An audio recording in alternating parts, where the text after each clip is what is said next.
வணக்கம் டாடி. வணக்கம் லீசா. அப்புறம் சொல்லு. செம்மையா விசிலெல்லாம் அடிக்கிறீங்க போல. ஸோ டாடி, ரொம்ப ரொம்ப சந்தோஷம். ஏன்னா இவ்வளோ நாள் தாவேக்காவோட ஏதாவது ஒரு பெரிய கூட்டமோ இல்லைனா ஒரு கேம்பெயின் நடந்தாலும் நம்ம ரெண்டு பேருமே யூடியூப்ல அதை சேர்ந்து பார்ப்போம். ஆனால் இன்னைக்கு முதல் வாட்டி நான் தனியாக யூடியூப்ல பார்த்துட்டு இருக்கேன். நீங்கள் ஆக்சுவலாக அந்த இடத்துல இருக்கிறீங்க. ஸோ எனக்கு இது ரொம்ப மகிழ்ச்சியாக இருக்குது. So first congratulations for that. Thank you. And இதுதான் உங்களுடைய முதல் ஆக்சுவல் கட்சி மீட்டிங் இல்லையா? சொல்லுமா, என்னம்மா திடீர்னு மரியாதைலாம்? சரி, இல்லை அது ஃப்ளோவில் வருது டாடி. நிறைய பேர் இன்டர்வியூ பண்ணுறதால அப்படி. Okay fine. Okay, but yeah, இப்போ இதுதான் உன்னுடைய முதல் ஆக்சுவல் கட்சி மீட்டிங் இல்லையா? ஏன்னா முன்னாடி கிறிஸ்மஸ் விழாக்கு யூ ஆர் இன்வைட்டட். ஆனால் இதுதான் உன்னுடைய முதல் ஆக்சுவல் கட்சி மீட்டிங்.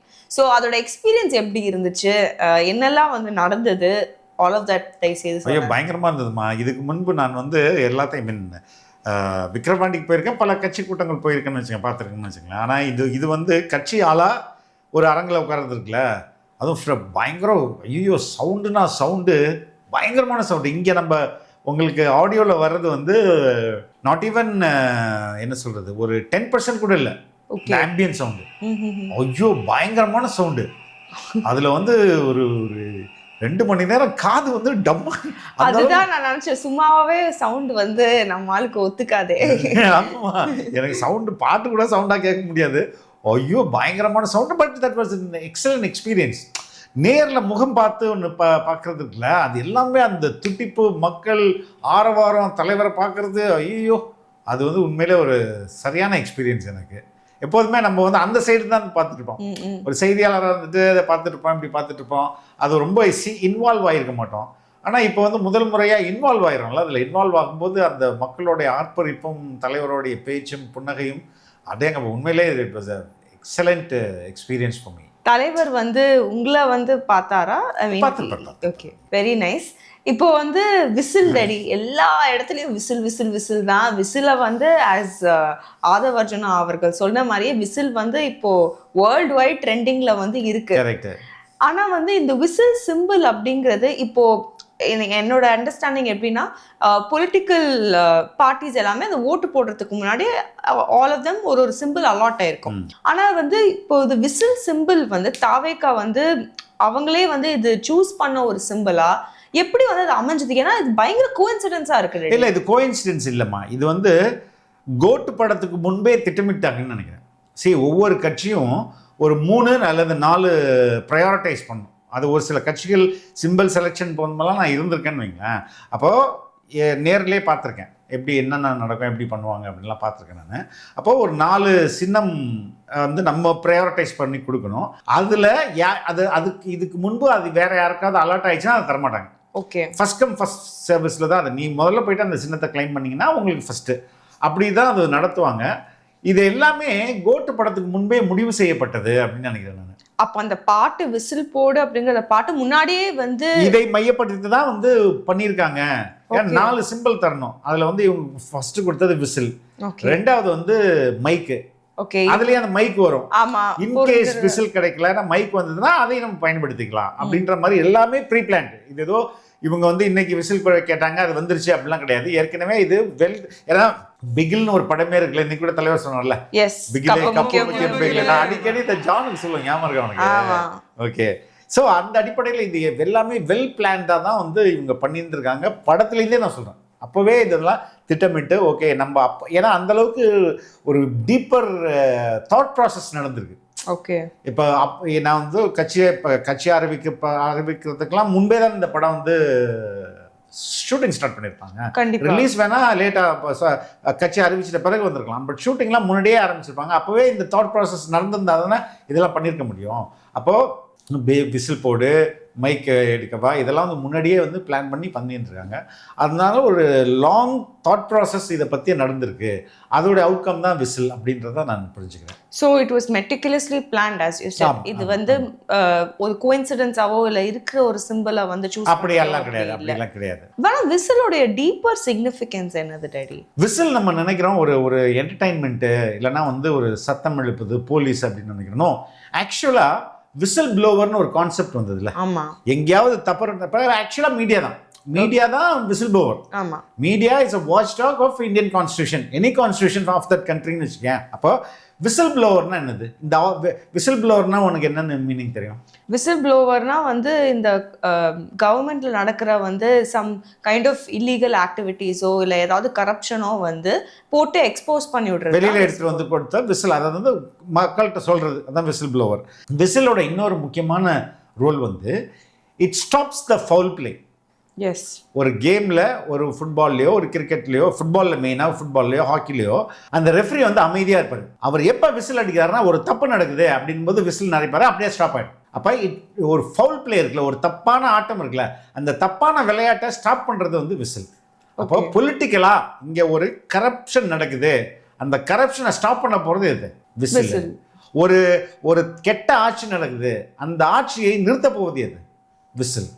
அப்போ எல்லா விதத்துலேயும் பொலிட்டிக்கல் இதுக்கான அது அரசியல் முக்கியத்துவம் ரொம்ப முக்கியத்துவம் வாய்ந்த ஒரு சின்னமாக இருக்குது. எல்லாமே வந்து போலீஸோட நிறுத்திக்கணும், மிகப்பெரிய கரப்ஷனை அகற்றுதல், ஸ்டாப் பண்ணுறதல் அப்படின்ற இப்போ வந்து திமுகவையும் அதிமுகவையும் தடுக்க ஸ்டாப் பண்ண போகிறது எது?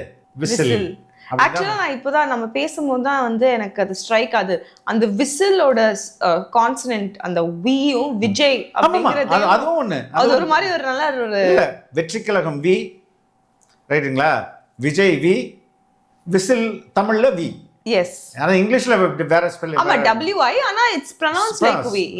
என்ன சொல்றது, ஃபெனட்டிக்கலி இட் சவுண்ட்ஸ் வி தானே.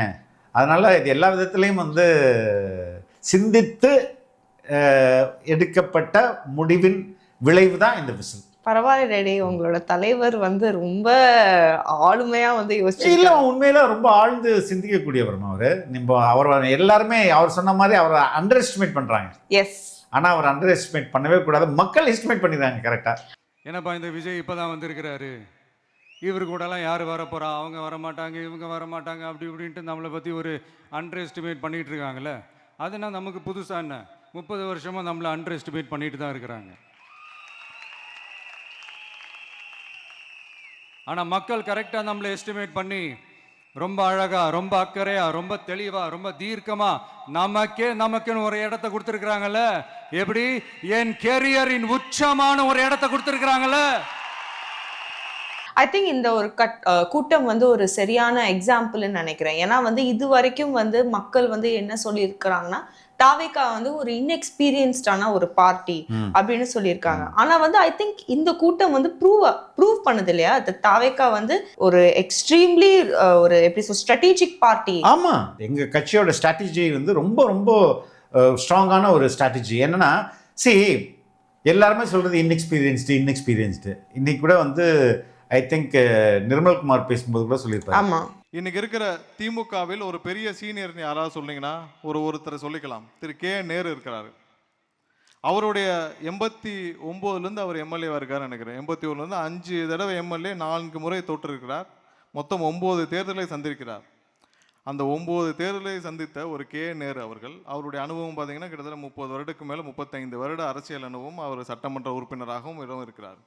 அவ்வளோ பெரிய சீனியர் அவருடைய மொத்த அனுபவத்தையும் எதில் பயன்படுத்தினார் என்றால் மக்கள் நலனிலாம் இல்லை. அவருடைய மொத்த குடும்ப சொத்தையும் வளர்த்திருக்கிறார். அடுத்து எக்ஸ்பீரியன்ஸ்னா என்ன நீங்க பண்ணியிருக்கீங்க? லூட்டிங்ல தான் எக்ஸ்பீரியன்ஸ் பண்ணியிருக்கீங்க. கட்சியில கொள்ளையடிக்கிறதுல எல்லாருக்குமே எக்ஸ்பீரியன்ஸ் இருக்கிறது, கள்ள ஓட்டு போடுறதுல எக்ஸ்பீரியன்ஸ் இருக்கிறது, மக்கள் நலன்ல என்ன எக்ஸ்பீரியன்ஸ் இருக்கு உங்களுக்கு? ஒண்ணுமே கிடையாது. ஆனால் உண்மையான மக்கள் நலன் இருக்குல்ல, அதுதான் ரொம்ப ரொம்ப முக்கியம். அதற்கு அனுபவம் தேவையில்லம்மா. மக்களுக்கு நல்லது செய்யறதுக்கு அனுபவம் இதுக்கு. அன்பும் மக்களின் மீது மதிப்பும் இருக்கணும். You should value the people, you should love the people. அதையும் தாண்டி எங்க தலைவர் என்ன சொல்றது, ஐ வர்ஷிப் பீப்புள்ன்றாரு. அப்ப இதை விட சரியான அனுபவம் வேற யாருக்கு இருக்கு? ஸோ அந்த விதத்தில் அதுவும் வந்து அனுபவம் இல்லை அப்படின்றதும் ஒரு என்ன சொல்றது, ஒரு ஒரு திட்டமிட்டே கட்டமைக்கப்பட்ட ஒரு விமர்சனம் தான் அது. ஆக்சுவலாக அந்த கோர் டீம்ல இருக்கிறவங்க எல்லாருமே வந்து ரொம்ப சூப்பரா பேசியிருந்தாங்க. ஆனா எனக்கு ரொம்ப பிடிச்ச விஷயம் என்னன்னா, ஆதவ் அர்ஜுனா வந்து ரொம்ப ஒரு 2-3 விஷயம் வந்து ரொம்ப இன்ட்ரெஸ்டிங்கா சொன்னாரு. இவங்க கேட்குறாங்க நமக்கு வந்து பிஎல்ஏ மெம்பர்ஸ் இருக்காங்களான்னு. நமக்கான பிஎல்ஏ மெம்பர்ஸ் 70,000 பேர் இருக்காங்க, அது ஓகே. ஆனால் திமுகவுக்கு இன்னும் புரியல. மதிப்புக்குரிய ஸ்டாலின் அவர்களே, உங்களுடைய அமைச்சர் வீட்லயும் எங்களுடைய ஸ்லீப்பர்ஸில் இருக்காங்க. திரு எடப்பாடி பழனிசாமி அவர்களே, உங்களுடைய முன்னாள் அமைச்சர் வீட்டிலே எங்களோட ஸ்லீப்பர்ஸ்ல இருக்காங்க. அண்ணன் திருமானன் அவர்களே, நீங்க என்ன எவ்வளவு வேணா திட்டிக்கோங்க, ஆனா உங்க கட்சி மாறி ரொம்ப நாள் ஆச்சுங்க. அதுல ஒண்ணு என்னன்னா ஸ்லீப்பர் செல்ஸ் வந்து மற்ற கட்சிகள் எல்லாம் வந்து தாவேக்காக்கு இருக்கு அப்படின்னு சொல்றாரு. அவர் குறிப்பிட்ட இபிஎஸ் அவர்கள் சொல்றாரு. அதுக்கப்புறம் வந்து திமுக கட்சியும் சொல்றாரு. அவர் எதனால வந்து இது சொல்றாங்க daddy? Okay, that's very important. இல்லைம்மா, இப்போ அரசியலை பொறுத்தவரையும் அந்த முகம் இருக்குல்ல, அந்த முகத்துக்கு பின்னாடி இருக்க குட்வில்னு சொல்லுவாங்கல்ல, நன்மதிப்பு, அதுதான் ரொம்ப முக்கியம். இப்போ ஸ்டாலினுக்கு நன்மதிப்பு இருக்குதா இல்லையா அப்படின்னு கேட்டால் நிறைய பேர் இல்லைன்னு தான் சொல்லுவாங்க. உதயநிதி ஸ்டாலினுக்கு நன்மதிப்பு இருக்குதா இல்லையானா சுத்தமா இல்லைன்னு சொல்லுவாங்க. ஓகே, ஆனால் தலைவருக்கு நன்மதிப்பு இருக்கா அப்படின்னா இருக்கு. ஏன்னா 30 ஆண்டுகளாக அதை தான் அவர் செஞ்சிருக்கிறார், அதை தான் விதைச்சிருக்கிறார். குட்வில்ல டெவலப் பண்ணியிருக்காரு. ஒவ்வொரு வீட்லையும் போயிருக்கிறார். எல்லாருமே வந்து முகத்தை, எல்லா அரசியல்வாதியும் வந்து கூட்டம் போட்டு மேடை போட்டு பேசி டிவியில் வந்து பேசுன்றது எதுக்கு? முகத்தை பிரபலமடைகிறதுக்கு தான். அந்த முகத்துக்கு அந்த முகம் முதல்ல போய் சேரணும். அதுக்கு பிறகு தான் அந்த முகத்தின் மீது மதிப்பீடு போய் சேரும், வேல்யூ போய் சேரும். வேல்யூ சேருதா சேரலையா அப்படின்றது தான் வந்து முக்கியமான ஒரு கேள்வி. அப்போ ரொம்ப கடினமாக உழைத்து அந்த குட்வில்லை கிரியேட் பண்ணிருக்காருல, அது ரொம்ப ரொம்ப ரொம்ப பெரிய விஷயம். அதுக்கு பின்னாடி உண்மையான அன்பு இருந்தால் மட்டும்தான் மக்கள்கிட்ட இவ்வளோ பெரிய குட்வில் வரும். அந்த குட்வில் எல்லா வீட்லையும் இருக்குல்ல, அது சிஎம் வீட்லேயும் இருக்கும், டிஎம்கே மினிஸ்டர்ஸ் வீட்லேயும் இருக்கும், ஏடிஎம்கே மினிஸ்டர்ஸ் வீட்லேயும் இருக்கும். வேற வழி இல்லை, நீ வேணா போட்டுக்கோ உன் கட்சிக்கு, நான் என் கட்சிக்கு போகணும்னு தலைவருக்கு போடுறவங்க தான் இருப்பாங்க இல்லையா? ஒரு குடும்பத்துக்கு ஒரு ஓட்டு வச்சுக்கோங்க, 2.25 கோடி. திமுக வாங்கினது 2,09,00,000 போன எலெக்ஷன்ல, அவ்வளவுதான். இப்பயே நம்ம திமுகவை மீறிட்டோம். அதான் அவர் சொல்றாரு, ஒரு ரேஷன் கார்டுக்கு வந்து கண்டிப்பா ஒரு ஓட்டர் அட்லீஸ்ட் வந்து தாவேக்கால இருப்பாங்க. எங்களோட டார்கெட்டே அதான், 2 crore ஓட்டு எங்களோட டார்கெட். அது ஈஸி அச்சீவபிள். அது வந்து பெரிய விஷயமே. தலைவர் மாதிரியான ஒரு ஆளுமைக்கு, ஒரு கரிஸ்மேட்டிக் லீடருக்கு அது ஒரு பெரிய கஷ்டமே கிடையாது. ஈஸியாக அச்சீவ் பண்ணிடுவாங்க. அதே மாதிரி வந்து ஆதவ் அர்ஜுனா வந்து இன்னொரு இன்ட்ரெஸ்டிங் பாயிண்ட்டும் வந்து சொல்றாரு. பையனை துணை முதலமைச்சர் ஆக்கிட்டார். ரொம்ப சந்தோஷமான விஷயம். அப்பா, எனக்கு வயசாயிருச்சு, அதனால உன்னை உருவாக்கிட்டேன் அப்படின்னு அப்பப்போ பிஜேபி திட்டிக்கிட்டே இரு, உன்னை அடுத்த பெரியார்னு சொல்றதுக்கு ஒரு கூட்டம் வந்துடும். அப்புறம் அம்பேத்கர் வாழ்வுன்னு சும்மா மேடையில் சொல்லு, இன்னொரு கூட்டம் வந்து அடுத்த புரட்சியாருன்னு சொல்றதுக்கு. இதுவாடா தமிழ்நாடு? குட்வில் அப்படின்னு வந்து நீங்க பேசுனீங்க இல்லையா? இப்போ வந்து அந்த குட்வில்ங்கிறது சரி, ஸ்டாலினுக்கு வந்து ஏதோ கொஞ்சம் ஒரு அளவுல இருக்கலாம் வச்சுப்போமே, ஆனா உதயநிதி ஸ்டாலினுக்கு சொன்ன மாதிரி சுத்தமா இல்லை. அண்ட் இப்போ அவரு வந்து ஆதவ் அர்ஜுனாவோட பேச்சுல வந்து ஸ்டாலின் வந்து ஷிஃப்ட் பண்ணி இப்போ உதயநிதி ஸ்டாலினை வந்து ரொம்ப கடுமையா வந்து விமர்சிச்சாரு. இப்போ இந்த ஃபியூச்சர் ஃபைட் வந்து உதயநிதி ஸ்டாலின் வர்சஸ் விஜய் அப்படின்னு மாறுறதுக்கு ஒரு சான்ஸ் இருக்கா? இல்லைம்மா, இந்த 2026 தேர்தலையே முன்னின்று நடத்த போவது திமுக யாருன்னா உதயநிதி தான். ஓகே, அதுதான் வந்து அவங்க அது ஸ்டாலின் இனிமே வந்து he is going to take a back seat. Back சீட்னு இல்லை, அது வந்து அவங்க ஆட்சிக்கு இனிமே வரப்போறது இல்லை. அவங்க என்ன நினைக்கிறாங்கன்னா, வந்த பிறகு அந்த டிரான்சிஷனை பண்ணிக்கலாம் அப்படின்றாங்க. ஆனால் இப்போதைக்கு வந்து ஸ்டாலின் வில் ஹெட், ஆனால் அந்த ஃப்ரண்ட்லைன் பெட்டாலியனாக போகிறது இருக்குல்ல, அந்த ஒரு தளபதியாக போகிறது இருக்குல்ல, அங்கே வந்து உதயநிதி இறக்குறாங்க, இங்கே தளபதி. அப்போ இங்கே ஒரு பெரிய இன்இக்வாலிட்டி இருக்குல்லம்மா. இவர் வந்து எங்கேயோ இருக்கிறாரு தலைவர், இவங்க வந்து அதிகாரம் தான் அவங்கள்ட்ட இருக்குது. அன்பு இருக்குதா மக்கள் மேலே அன்பு இருக்கா? இவங்களுக்கும் இல்லை, மக்களுக்கும் இவங்க மேலே அன்பு இல்லை. ஆனால் அதிகாரம் வச்சிருக்காங்க. அந்த அதிகாரத்தை வச்சு தான் அவங்க வந்து பல்வேறு விஷயங்களை பண்ண முடியுமோ ஒழிஞ்சு அன்பை நீ வந்து அதிகாரத்தை காட்டினாலும் விலைக்கு வாங்க முடியாது. இப்போ ஸ்டாலினை நம்ம ஒரு 25% நம்பினா கூட உதயநிதி ஸ்டாலின்லாம் வந்து 25% நம்ம சொன்னது இல்ல, நான் சொல்றேன் ஜென்ரலா, நான் சொல்றேன் ஒரு 25% சரி. தலைமை சரியா இருந்துச்சுன்னா எல்லாமே சரியா இருக்கும். தலைமை சரியில்லாதான் பிரச்சனை. 100% அவர் தான் காரணம். இந்த ஸ்டேட் இப்போ நல்லா இல்லாமல் போனதுக்கு 100% முதல்வர் தான் காரணம். ஏன்னா அவர் தானே தலைமை. அவர் சரியில்லாமல் போகும்போது அப்புறம் என்ன ஆகும்?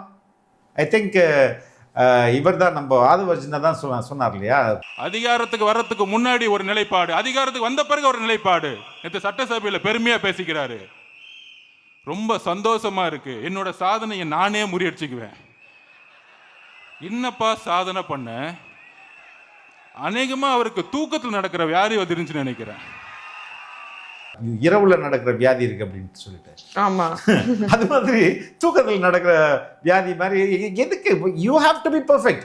நீ ஒரு ஆள் பெர்ஃபெக்ட் இருந்தால் போதும், மற்றதெல்லாம் சரியா போயிடும். பட் நீங்க பெர்ஃபெக்டா இல்லையே, முதல்வர் ஸ்டாலின் வந்து பெர்ஃபெக்டா இல்லையே, அதான பிரச்சனைங்க. இன்னொரு விஷயமும் ஆதவ அர்ஜுனா சொல்லாரு, ரொம்ப சிரிப்பா இருந்தது. அண்ணன் செந்தில் பாலாஜி புரட்சியாளர் அம்பேத்கருடைய வாரிசு. நம்ம நேரு அவர்கள் பெரியாருடைய வளர்ப்பு பிள்ளை. சொல்லுங்க தைரியம் இருந்தா. கொள்கையை பத்தி பேசுறீங்க, கொள்கையை அமல்படுத்தக்கூடிய இடத்துல இருக்க யார் இருக்கீங்க? நான் கேட்கிறேன், கொள்கையை அமல்படுத்த இருக்கக்கூடிய யார் இருக்கீங்க? முதல்வர் ஸ்டாலின் அவர்கள் சுத்தி யார் இருக்கா? செந்தில் பாலாஜி அவர்கள். அவருக்கு என்ன தகுதி இருக்கு? ஒரு 2 நிமிஷம் பெரியாரை பத்தி பேச சொல்லுங்க, நான் இங்கேயே தூக்க மாட்டேங்கிறேன். செந்தில் பாலாஜி அவர்களை வந்து ஒரு 2 நிமிஷம் பெரியார் பத்தி பேச சொல்லுங்க, நான் சூசைடே பண்ணிக்கிறேன் அப்படின்னு சொல்றாரு. ரொம்ப கடினமான ஒரு வார்த்தை. எதனால் வந்து செந்தில் பாலாஜி மேல் இப்படி ஒரு விமர்சனம்? அது செந்தில் பாலாஜி மட்டும் இல்ல, கே நேரு சொல்றாரு. ஒரு 2 நிமிஷம் அண்ணன் நேரு புரட்சியாளர் அம்பேத்கர் பத்தி பேச சொல்லுங்க. அண்ணன் துரைமுருகன் அவர்களை ஒரு 2 நிமிஷம். ஏன்னா ரெண்டு தலைவர்களும் ஒரு பெரிய வித்தியாசம் இருக்கு. ஓகே. தாவேகா தலைவர் என்ன சொல்றாரு? தி கால் தி பெஸ்ட். தமிழ்நாட்டில் உங்களுக்கு தெரிஞ்சு யார் பெஸ்ட் பீப்புள்னு நினைக்கிறீங்களோ அவங்களெல்லாம் கூப்பிடுங்க கட்சிக்கு அப்படின்றாரு. இவங்க யாரெல்லாம் பெஸ்ட்டுன்னு நினைக்கிறவங்க கூப்பிடாத அப்படின்றாரு. ஏன்னா தலைமை அந்த அளவுக்கு வீக்கு. ஓகே.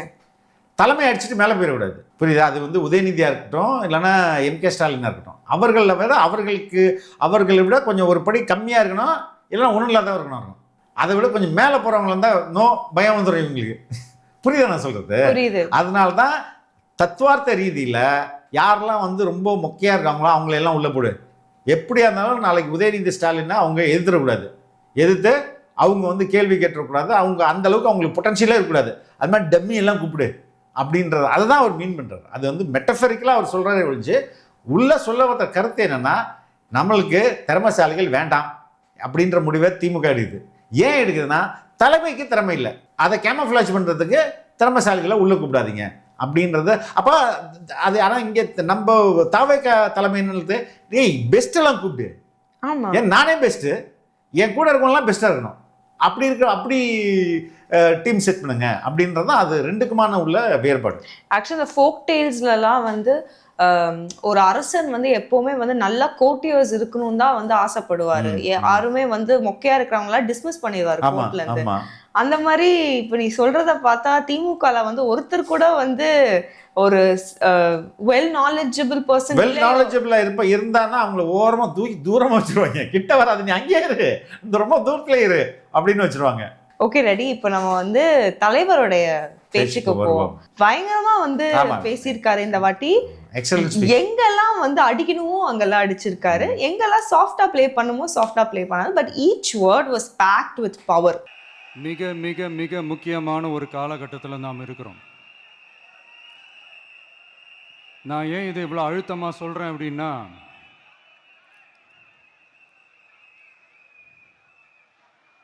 ஏதோ அழுத்தம் இருக்குமோன்னு நினைக்கிறீங்களோ? அழுத்தமா நமக்கா?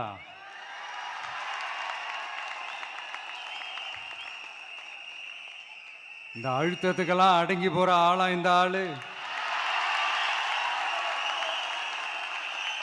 இந்த மூஞ்சா பார்த்தா அப்படியா தெரியுது உங்களுக்கு?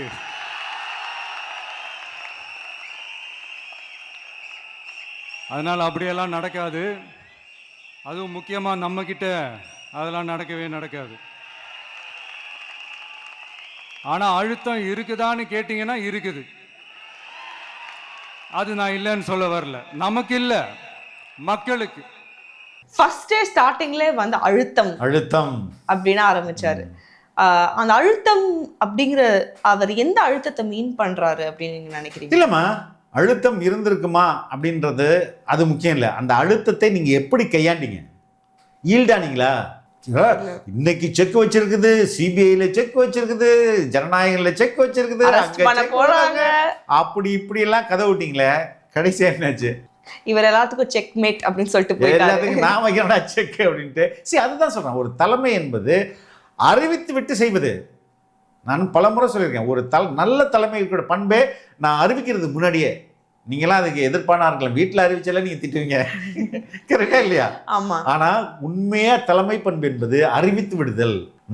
இதுதான் நான் செய்ய போகிறேன், இது என்னுடைய நட்பு சக்தி, இது என்னுடைய அரசியல் எதிரி, இது என்னுடைய கொள்கை எதிரி, இது ஊழல் சக்தி, இது தீய சக்தின்னு ஒன்றையும் டிக்ளேர் பண்றதுக்குல டிக்ளேர். அதே மாதிரி நான் இனி உங்களுடன் மக்களுக்காக அடுத்த 30 ஆண்டுகள் நிற்க போகிறேன்.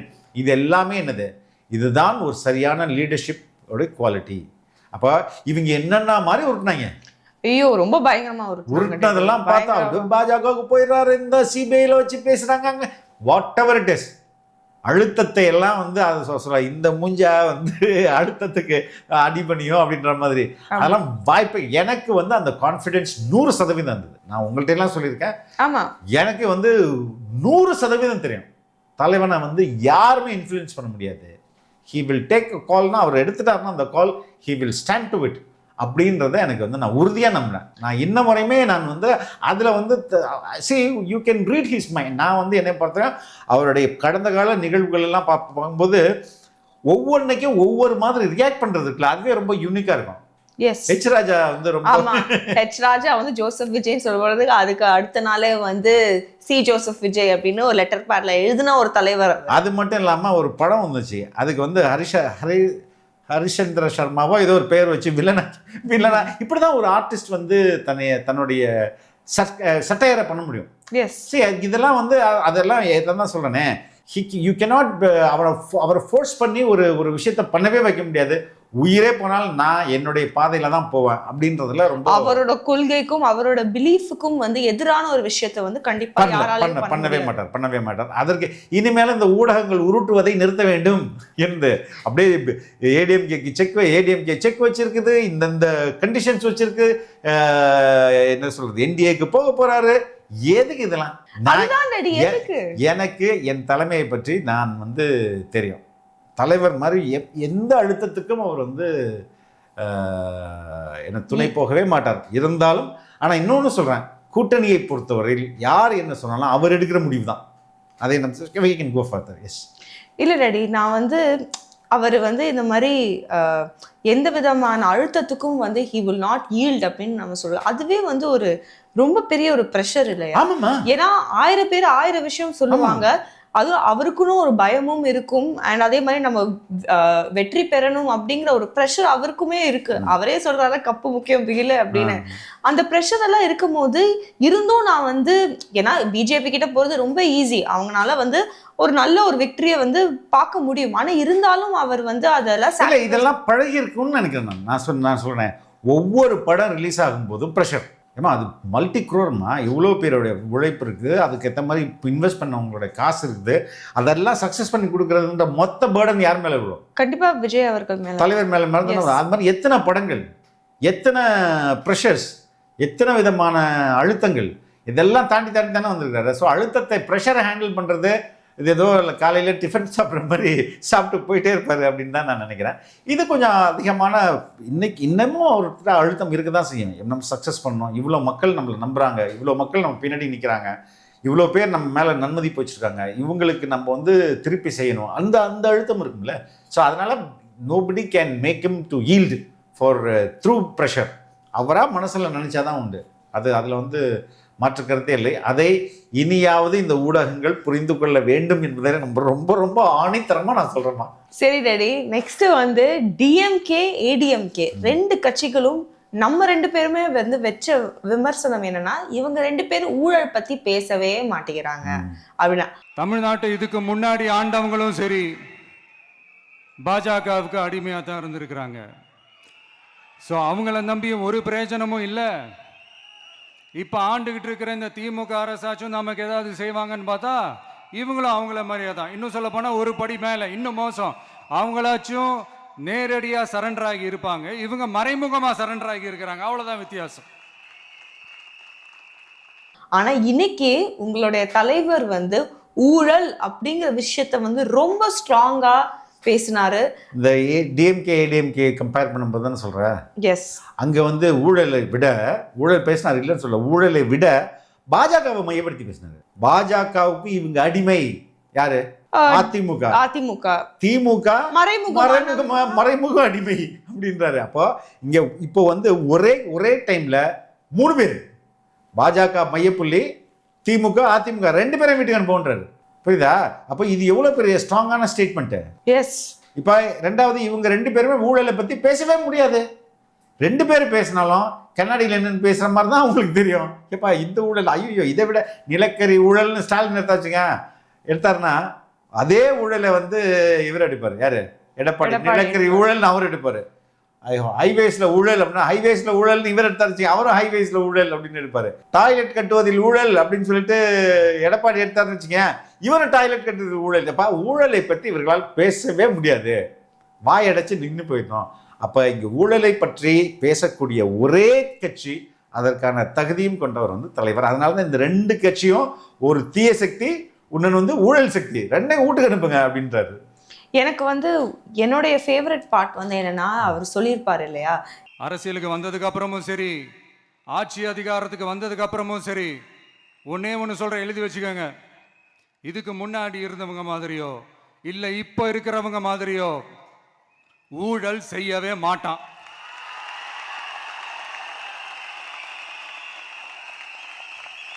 ஒரு பைசா தொட மாட்டான். எனக்கு அது அவசியமே இல்லை. புரிஞ்சுங்களா உங்களுக்கு? எனக்கு அதை தொட வேண்டிய அவசியமே இல்லை.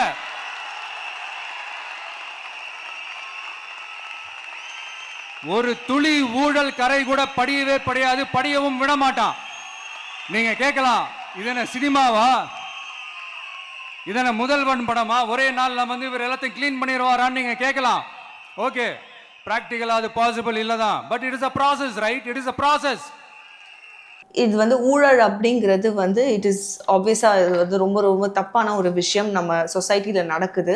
ஆனா வந்து அதை ஃபேஸ் பண்ணிட்டு அதை நான் வந்து சேஞ்ச் பண்ணணும் அப்படின்னு நான் வரேன்.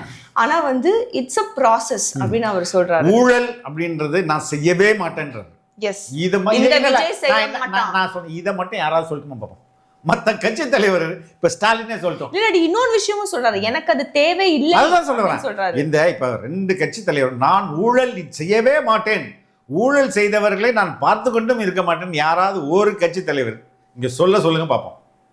சொல்ல எல்லாருமே இப்படிதான் இருக்கணும். ஆமா, ஏன்னா இவங்க கட்சி நடத்துவதே எதுக்கு? ஊழல் செய்வதற்கு.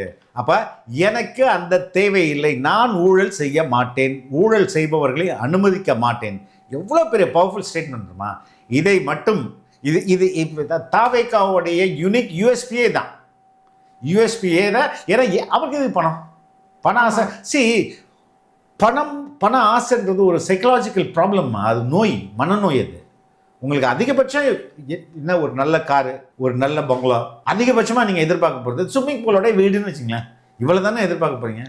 10 வீடுனா ஒரு நாளைக்கு ஒரு வீட்டில் தங்கிட்டு இருக்க போறீங்க?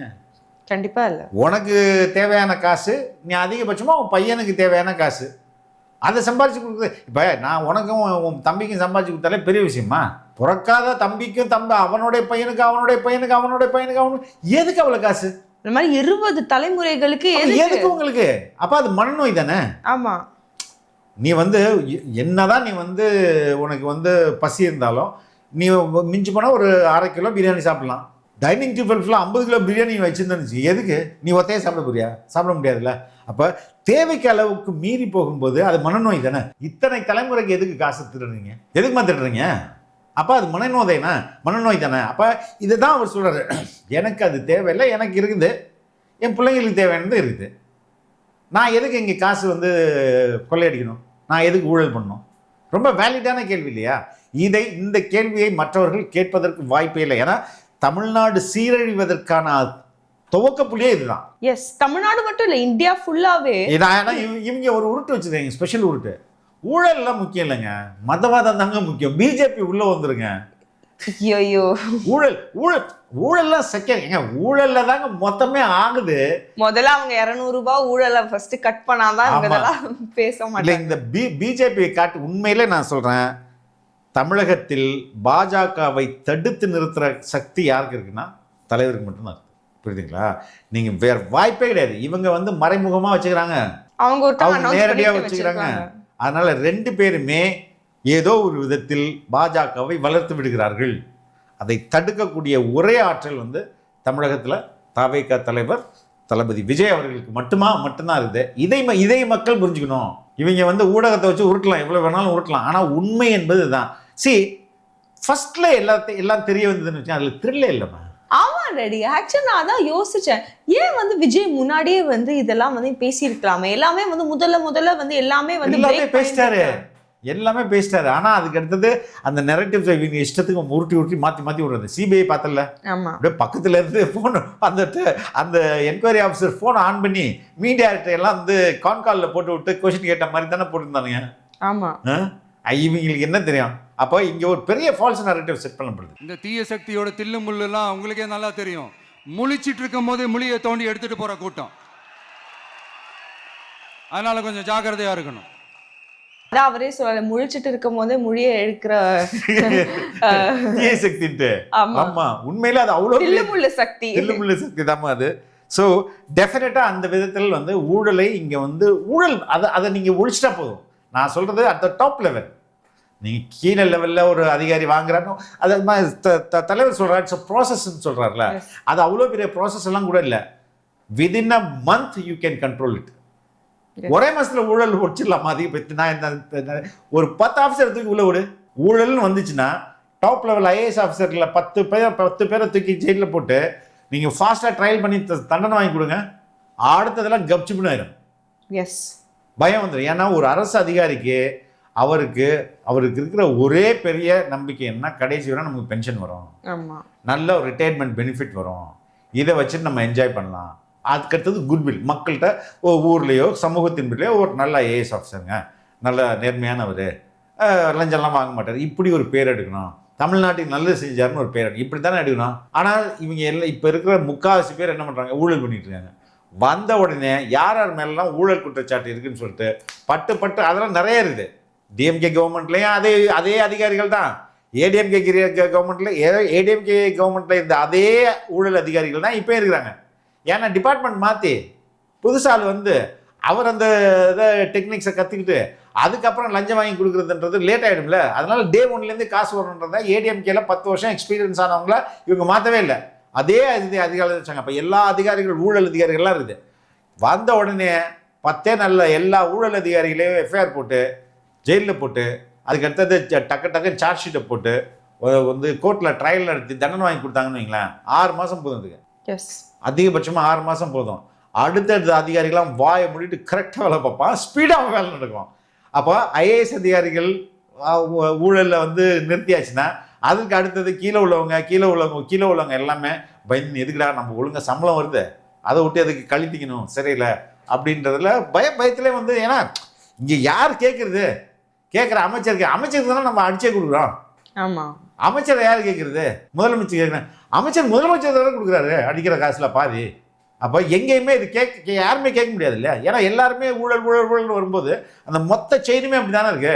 ஒரு இடத்துல பிரேக் பண்ணி விட்டான்னு வச்சுங்க, அடுத்தது படன்னு என்ன சொல்றது, நடுங்கி போயிடுவாங்க. நடுங்கி ஒரு மாசத்துலேயே எல்லாரும் வந்து எப்பா ஊழல ஓடி போயிடுவாங்க. அதனால that's very important key issue அது. எஸ். அதுக்கப்புறம் வந்து இந்த தேர்தல், இந்த கூட்டணி, இதெல்லாம் பற்றி நிறைய இந்த ஹேஷியங்கள் ஜோஷியங்கள் எல்லாம் நடந்துக்கிட்டு இருக்கு இல்லையா? ஏன்னாப்பா இந்த விஜய் இப்போ தான் வந்திருக்கிறாரு, இவர் கூடலாம் யார் வரப்போகிறா, அவங்க வரமாட்டாங்க, இவங்க வரமாட்டாங்க, அப்படி இப்படின்ட்டு நம்மளை பற்றி ஒரு அண்டர் எஸ்டிமேட் பண்ணிகிட்டு இருக்காங்களே. அதுனா நமக்கு புதுசாக என்ன, 30 வருஷமாக நம்மளை அண்டர் எஸ்டிமேட் பண்ணிட்டு தான் இருக்கிறாங்க. கூட்டணி பத்தி வந்து அவர் பேசியிருக்காரு. ரொம்ப கிறிஸ்பா வந்து ஒரு பஞ்ச் ஜோசியம். ஆமா, அது மாதிரி ஜோசியம் பத்தி சொல்லியிருக்கிறாரு. இந்த மாதிரி இவங்க ப்ரெடிக்ட் பண்றாங்க, அவங்க ப்ரெடிக்ட் பண்றாங்க. எனக்கு தெரிஞ்சு குறிகாரங்க குறி சொல்றது போயிடுச்சு, இப்ப மீடியாக்காரங்க குறி சொல்லிட்டு இருக்காங்க.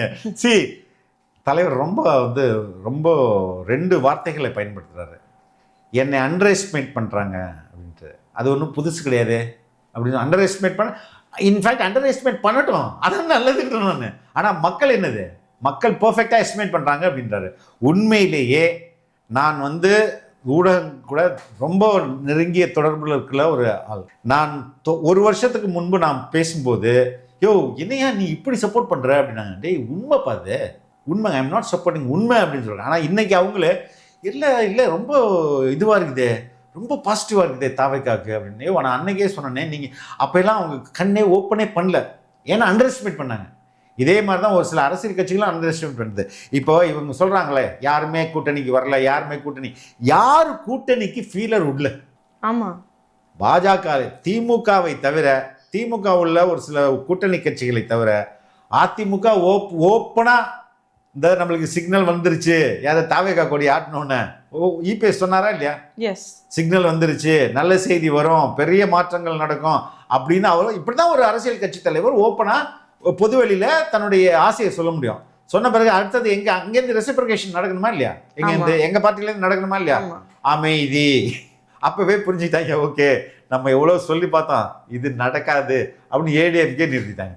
பிஜேபி சொல்லலையா திமுகவை வீழ்த்த வேண்டும் என்றால் எல்லோரும் ஓரணியில் வர வேண்டும், விஜய் அவர்கள் வர வேண்டும், திமுகவை வீழ்த்த அவரும் எங்கள் கூட்டணியில் சேரணும் அப்படின்னு தமிழிசை சவுந்தரராஜன் மேடம்லேருந்து அதுக்கு என்னது நம்ம அண்ணாமலை அவர்கள், அதுக்கப்புறம் நம்ம இப்போ தலைவராக இருக்கார் நைனா நாகேந்திரன், எல்லாருமே ஹெச்ராஜா உட்பட சொல்லிட்டாங்களா இல்லையா?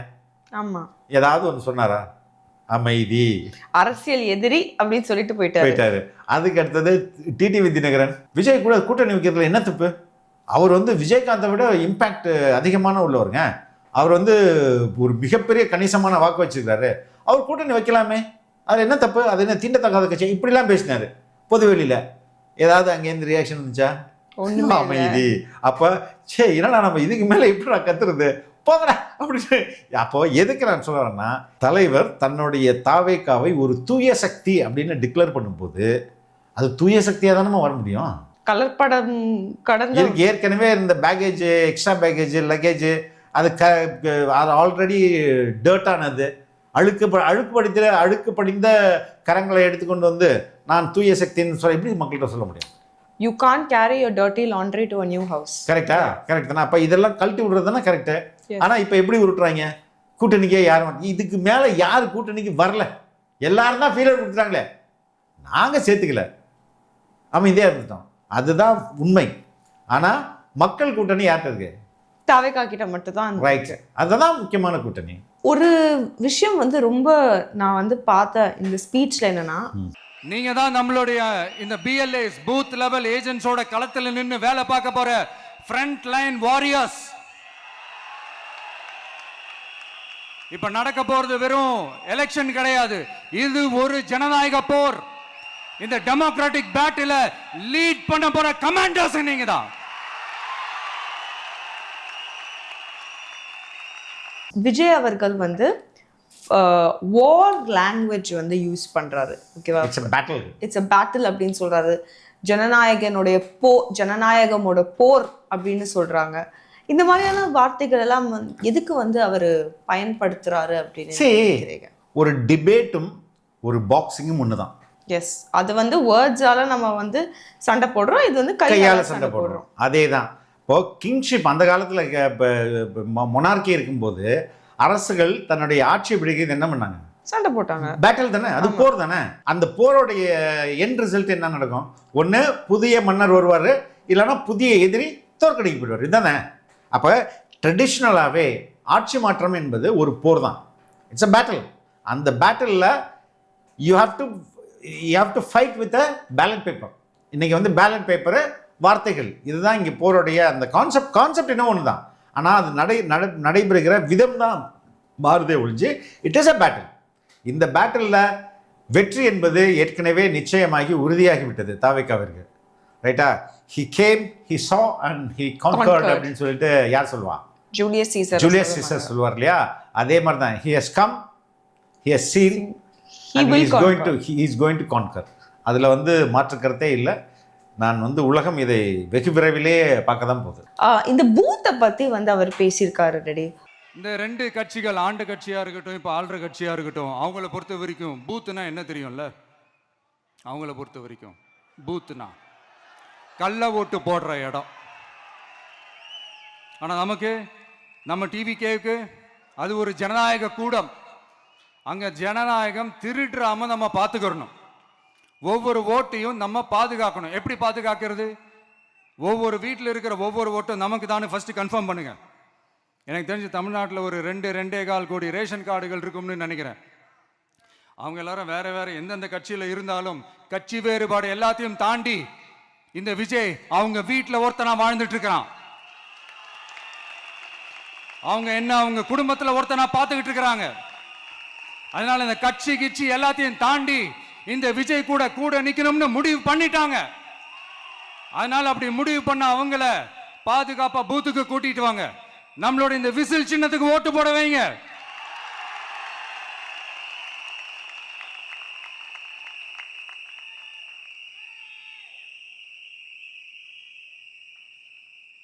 பூத் தான் வந்து ஜனநாயகமுடைய கூடம் அப்படின்னு சொல்றாங்க.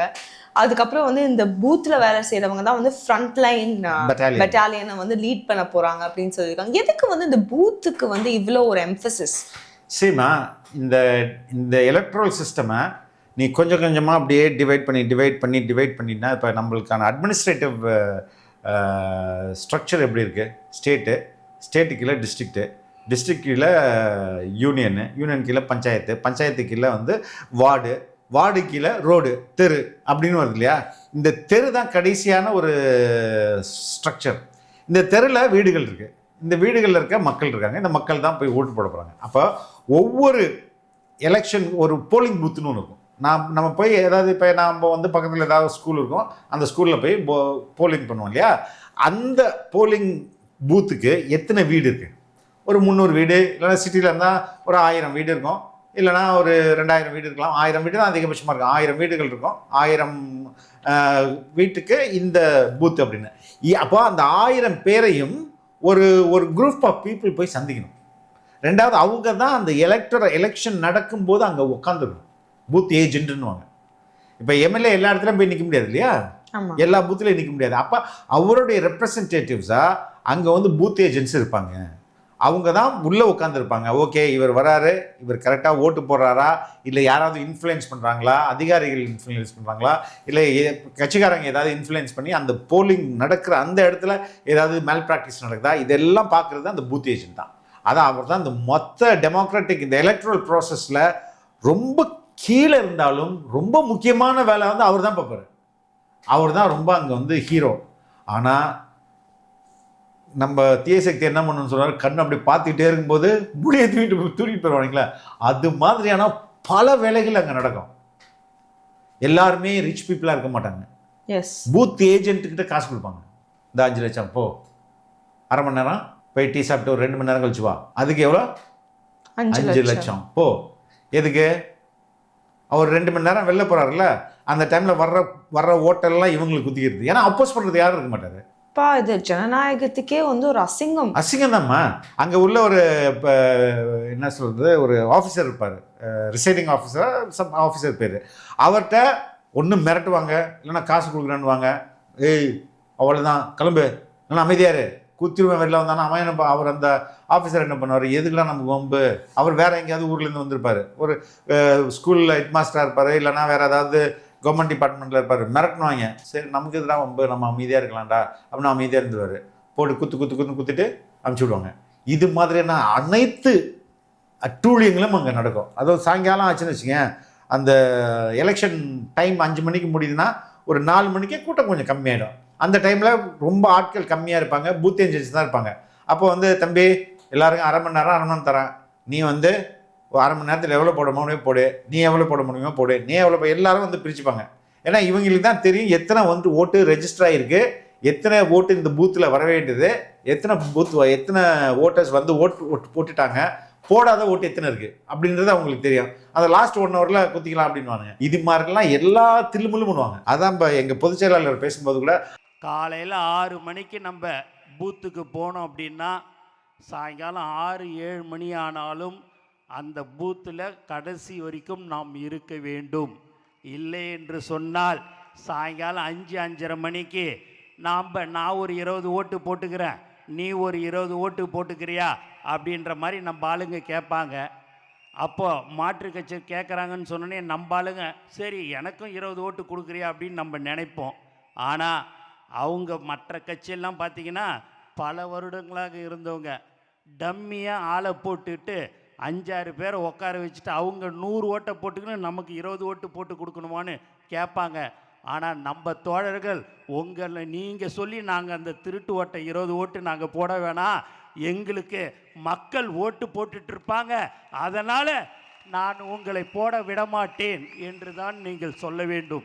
அப்படி உங்கள்கிட்ட கேட்பாங்க, தயவு செய்து ஒத்துக்காதீங்க, அது நமக்கு தேவையில்லை, நீங்கள் கரெக்டாக மானிட்டர் பண்ணுங்க, டெமோக்ராட்டிக் ப்ராசஸை இந்த எலக்ட்ரல் ப்ராசஸை நேர்மையோட பண்ணுங்க, நேர்மையோட பண்ணால் போதுமா நம்ம வந்து ஜெயிச்சிடலாம். ஆனால் இங்கே அநியாயம் பண்ணுவாங்க. பூத் ஆஃபீஸரை அமைச்சு இந்த ப்ரெசைடிங் ஆஃபீஸர் நினைக்கிறேன், ப்ரெசைடிங் ஆஃபீஸரை மிரட்டுவாங்க, அந்த உள்ள போலிங் அதிகாரிகள்லாம் மிரட்டுவாங்க, வந்து வெளியில் வர முடியாது குத்திடுவோம் அப்படின்னா அவருக்கு என்னமா பண்ணுவான், அவர் வந்து சரிப்பா ஏதோ பண்ணிட்டு போங்க அப்படின்னு சொல்லுவாங்க. என்னென்ன அட்டூழியம் பண்ண முடியுமோ எல்லா வேலையும் இவங்க பண்ணுவாங்க. பட் ஆனால் இது சாதாரண எலெக்ஷன்லாம் தான் இதெல்லாம் செல்லுபடியாகும். ஆனால் இந்த எலெக்ஷன் வந்து it is a unique election. இந்த என்டையர் தமிழ்நாடு 4 அதான் சொல்கிறேனே, இவர் சொல்கிறார்ல 24ல் 28 கட்சிகள் ஒரு கட்சிக்கு எதிராக நிற்குது. ஆனால் அது அப்படி வாட் எவர் இட் இஸ் எப்படி இருந்தாலும் இங்கே வந்து பூத் ஏஜென்ட்டுகளை வந்து அவ்வளோ சீக்கிரம் தாவேக்காவினரை வந்து விலைக்கு வாங்கிட முடியாது, மிரட்டிடவும் முடியாது. ஆனால் அவங்களும் ஈக்குவலான ஒரு ஸ்ட்ரென்த் உள்ள ஒரு young crowd with young blood with dedication இதெல்லாம் இருக்குல்ல, அதனால் டெஃபினட்டாக அப்படிலாம் பண்ணுவாங்க அப்படின்றதுக்கான எச்சரிக்கை தான் தலைவர் சொன்னார். அதனால தான் வந்து தலைவர் வந்து நீங்கள் தான் உழைக்கணும் அப்படிங்கிறத வந்து ரொம்ப ஸ்ட்ரெஸ் பண்ணுறாங்க. ஆமாம் அதுதான் ரொம்ப முக்கியமான அடிப்படையான ரீசன். உங்கள் எல்லாரையும் ஒரு எனர்ஜைஸ் பண்ணுற மாதிரி உண்மையாக நடந்த ஒரு கதை ஒன்று சொல்கிறேன்.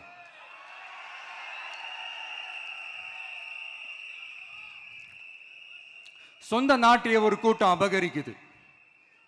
சொந்த நாட்டிலேயே இருக்க முடியாத அளவுக்கு ஒரு நெருக்கடி ஏற்படுது. ஸோ வேறு வழி இல்லாமல் அந்த நாட்டை விட்டே வெளியே போய் வேற ஒரு இடத்துக்கு போய் காடு மலை அப்படி இப்படின்னு சுற்றி மறைஞ்சு வாழ வேண்டிய ஒரு சூழ்நிலை ஏற்படுது. என்னடா இப்படியே ஓடிக்கிட்டு இருக்குமேன்னு சொல்லிட்டு தன்னோட நட்பு சக்திங்க கிட்ட பேசி ஒரு பெரும் படையை திரட்டிக்கிட்டு அதிரடியாக ஒரு போரை நடத்தி அந்த நாட்டையே திருப்ப மீட்டு எடுத்தது யார் தெரியுமா? நம்ம கொள்கை தலைவர்களை ஒருத்தரான ராணி வேலு நாச்சியார் அவர்கள் தான். அவங்களுக்கு அந்த நட்பு சக்தியா கூட இருந்து உழைச்சது சின்ன மருது, பெரிய மருது, சையது, கார்கின்னு சொல்லிட்டு அந்த 3 பேரும் தான். ஆங்கிலேயர் படை, ஆற்காட்டு படை மாதிரி அந்த 2 பெரும் படையை அடிச்சு துவம்சம் பண்ணிட்டு அந்த நாட்டையை திருப்பி மீட்டு எடுத்தது வேலு நாச்சியார். அன்னைக்கு இருந்த ஆங்கிலேயர் படை, ஆற்காட்டு படை மாதிரி இன்னைக்கு என்னென்ன படை இருக்குதுன்னு உங்க எல்லாருக்குமே நல்லா தெரியும். அதனால அந்த 2 படை மட்டும் இல்ல, இன்னும் எத்தனை படை வந்தாலும் எதிர்த்து நின்று ஃபேஸ் பண்றதுக்கு ஒரு நல்ல தலைமையும் இத்தனை சக்திகள் என் கூட இருக்கும் போது, இத்தனை சின்ன மருது, இத்தனை பெரிய மருது, இத்தனை சையது கார்கிகள் என் கூட இருக்கும் போது நம்ம நாட்டை நம்மளால மீட்டெடுக்க முடியாதான?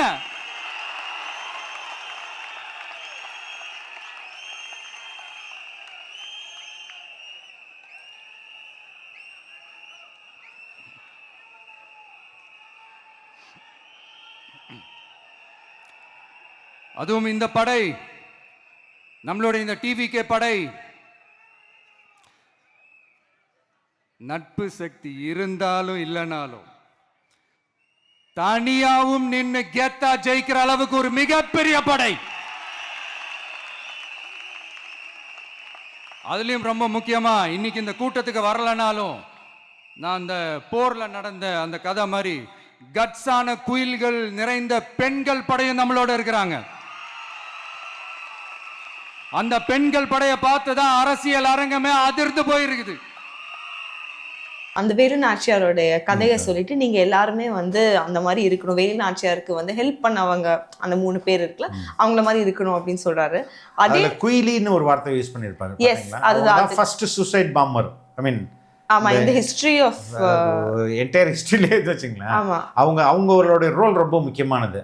அதை போன்று இங்க வராத பல குயிலிகள் இருக்கிறீர்கள், அந்த குயிலிகள் தான் ரொம்ப முக்கியம்னு நம்ம யாரை பத்தி பேசினாரு? பெண்களை பத்தி பேசிக்கிறோம். அந்த பெண் படை. நம்ம வந்து முன்னாடி இன்டர்வியூஸ்ல கூட பேசியிருக்கோம், பீகார்லலாம் வந்து பெண்கள் தான் வந்து they played a very important role. Not only Bihar, in every state. Yes, ஆனால் இப்போ பீகாரில் தான் ரீசெண்டாக எலெக்ஷன் வந்தது இல்லையா? ஆனால் வந்து அது ரிப்போர்ட்ஸ்லாம் வந்து பெண்களை எடுத்த முடிவு தான் வந்து நிதிஷ்குமாருக்கு வந்து ஜெயிக்க வச்சுது அப்படின்னு வந்து சொல்கிறாங்க. ஸோ பெண் படை வந்து எப்படி இருக்கும்னு நினைக்கிறீங்க நீங்கள் தாவேக்கால? அண்மையில் நடந்த நம்ம அந்த தூய்மை பணியாளர்கள் போராட்டத்தை எடுத்துக்குமா, அதில் கடைசி வரை போராடினது பெண்கள் தான். பெண்கள் அந்த போராட்டம் வெற்றி மாறிச்சு. அவ்வளோ பெரிய தமிழக அரசை ஒரு 1500 பேர் வா என் வழிக்கு அப்படின்னு வர வச்சாங்க. 1400 people தான். Government is mighty. எஸ், புரியுதா? த 1400 people who are living on the edges of the society. ஆனால் அவங்களால அவ்வளோ பெரிய அரசை அடிபணிய வைக்க முடியுதுல்ல, அதே தான் பெண்கள். பெண்கள் நினைத்து விட்டார்கள் என்றால் அவங்கள நீங்கள் ஈஸியாக மாற்றவே முடியாது. ஒரு ட்ரெஸ்ஸு அப்படின்னா அவ்வளோதான். எதுக்கு நான் சொல்ல வர்றேன்னா, ஆண்களை வந்து நீங்கள் இன்ஃப்ளூயன்ஸ் பண்ணிடலாம். ஆமாம், சரக்கு வாங்கி கொடுத்து இன்ஃப்ளூயன்ஸ் போதை பொருள், நீ வந்து காசை காட்டி இது பண்ணலாம், ஏதாவது பண்ணிடலாம். ஆனால் பெண்களை நீங்கள் இன்ஃப்ளூயன்ஸ் பண்ணுறதுன்றது முடியவே முடியாத காரியம். They are very stubborn, they are very strong. அவங்க ஒரு கன்விக்ஷன் எடுத்துட்டாங்கன்னா அதுலேருந்து பின்வாங்கவே மாட்டாங்க. பெண்கள் ஓட்டு யாருக்கு இருக்கோ அவர்கள் வந்து அசைக்க முடியாத வெற்றி. இன்னைக்கு வந்து திமுக வந்து பெண்களை மையப்படுத்தி பல நிகழ்ச்சிகள், அரசு நிகழ்ச்சிகள், தமிழ் பெண்கள், பெருமை பேசும் தமிழ் பெண்கள், ஏதோ பேரில் நடத்திட்டு இருக்காங்களா? இதெல்லாம் எதுக்கு நடத்துகிறாங்க? பிகாஸ் தாவேக்காவை கண்ட பயம் தான், அச்சம் தான். இங்கே பெண்கள் வந்து ரொம்ப ஸ்ட்ராங்காக, அவங்க வந்து சைலண்ட்டாக இருப்பாங்கம்மா. ரொம்ப அவங்கள வந்து நீங்கள் வந்து இப்போ ஆண்கள் வந்து இப்படி கோஷம் போட்டுட்டு நான் இப்போ அப்பா வந்து துணை போட்டுட்டு போயிடுறேன், ஒன்றும் பிரச்சனை, நான் வந்து இது. ஆனால் பெண்கள் வந்து உங்கள் அம்மா வந்து கேட்டேன்னா அமைதியாக இருக்கும். அது கரெக்டாக விசிலில் போட்டு அமைக்கிட்டு வந்துடும். சரியா? எதுக்கு நான் சொன்னால், பெண்கள் ஓட்டு யார்கிட்ட இருந்தோ அவங்க வந்து சூப்பர் சக்ஸஸ். இங்கே உண்மையிலே நான் சொல்கிறேன், பெண்கள் அதிக அளவில் திரள்றதே பெரிய விஷயம். மற்ற கட்சிகள் இவ்வளோ வரவே மாட்டாங்க. இப்போது இங்கே பெண்கள் ஓட்டு என்பது தாவேக்காவின் மிகப்பெரிய சொத்து. அதை யாரும் கிட்ட கூட வந்து நெருங்கி கூட போக முடியாது, நெருங்கி கூட வந்து இழுத்து போக முடியாது. ஆனால் அதனால் பெண்கள் ஓட்டு ரொம்ப ரொம்ப முக்கியம். தமிழக மக்கள் தாய்மார்கள் வந்து அவ்வளோ அன்பையும் பாசத்தையும் தலைவர் மேலே கொட்டுறாங்க. அது நிச்சயம் வந்து தேர்தல் நாள் அன்று நமக்கு எல்லாருக்கும் வந்து தெரிய வரும்.